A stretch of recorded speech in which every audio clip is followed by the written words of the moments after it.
قوه شناور یا قوه صعودی. سیالها بالای جسمی که در آن قرار می‌گیرد، قوه‌های عمود را بالای تمام سطوح آن جسم وارد می‌کند که در نتیجه آن جسم در سیال غرق و یا شناور می‌شود.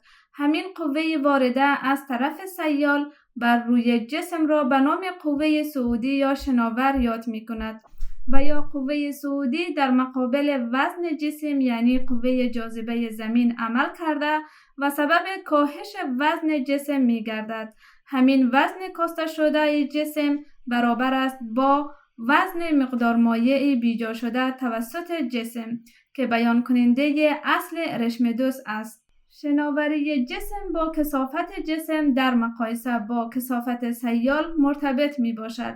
هرگاه کثافت جسم کمتر از کثافت مایع باشد، جسم در سطح مایع شنا می کند. مثلا زمانی که یک توپ را در آب بیندازیم، توپ در سطح آب قرار می گیرد چون کثافت توپ نسبت به کثافت آب کم است. بنابراین توپ در سطح قرار گرفته و شناور می شود.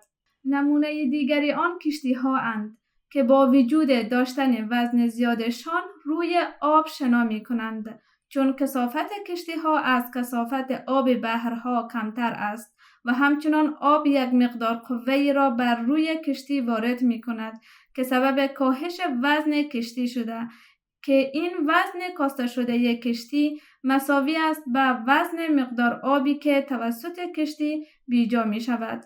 و اگر کثافت جسم بیشتر از کثافت مایع باشد، جسم غرق می شود.